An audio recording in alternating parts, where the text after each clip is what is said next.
Hello everyone, welcome back to my channel.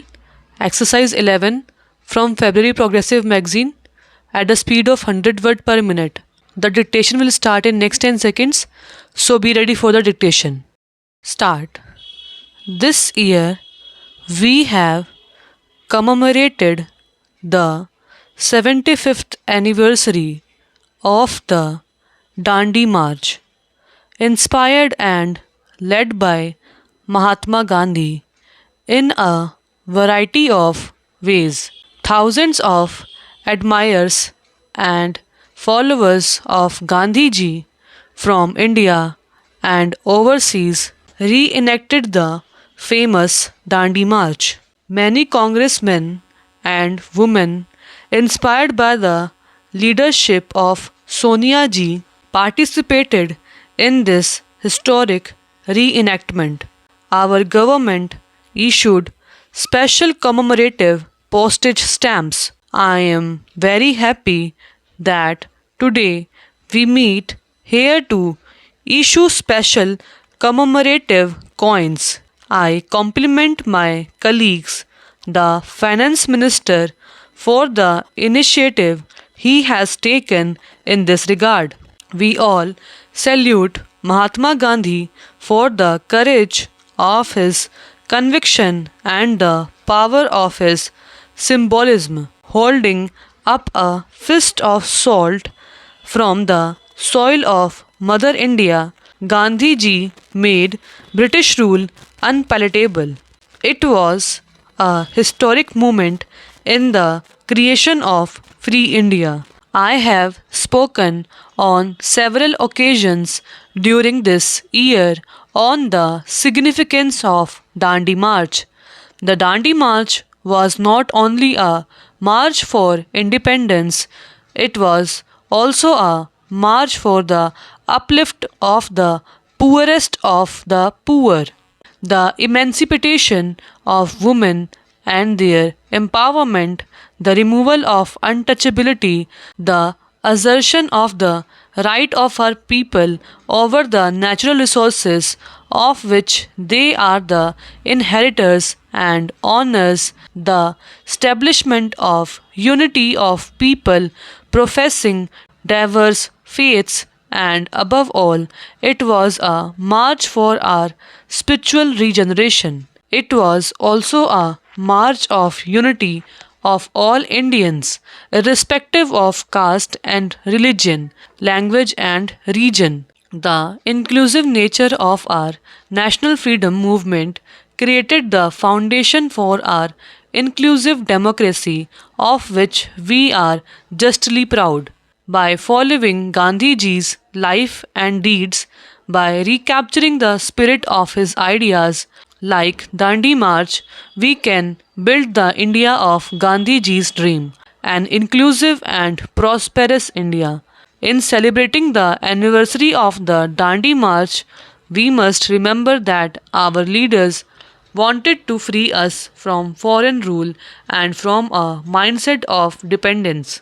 They wanted each one of us to stand for our own rights and take pride in our being Indians, the children of Mother India. The idea of self reliance is important even today.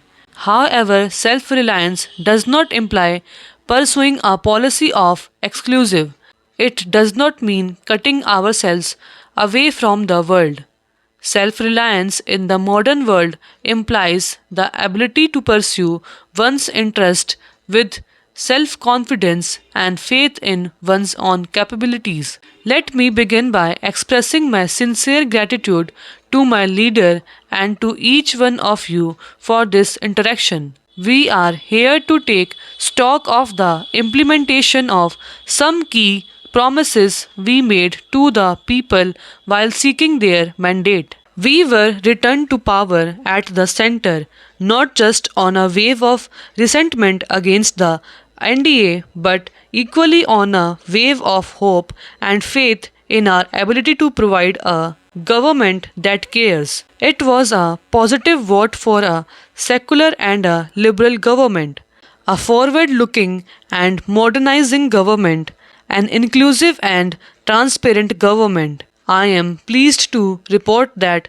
in the 16th months that the government of the United Progressive Alliance has been in office, we have implemented nearly three-fourths of the commitments undertaken in the National Common Minimum Program. The most important contribution of our party in government has been to bring the nation back to the politics of moderation and the economics of equality and development. The weaker section of society, the marginalized, the depressed, the minorities feel a new sense of belonging and ownership in the destiny of our nation. We have taken several steps to empower scheduled castes and scheduled tribes, minorities, women, children, the disabled, senior citizens, and people living in the far reaches of this vast land. A bill to provide for reservation of posts in civil services has been introduced. We have taken several steps to ensure that commitments already made in respect of the empowerment of scheduled castes and scheduled tribes are fulfilled in a time bound manner. A group of ministers on Dalit affairs is monitoring our efforts to promote the welfare of scheduled castes. The Department of Personnel is closely monitoring fulfillment of quotas in government jobs at the center. I urge state governments to also pay special attention to fulfillment of commitments to Dalits and tribals at the state level. The central government will make sure that at least 80% of the vacancies in SC/ST reservation quota jobs in government will be fulfilled on a time bound basis. Scholarships for higher education for SC/ST students have been significantly increased.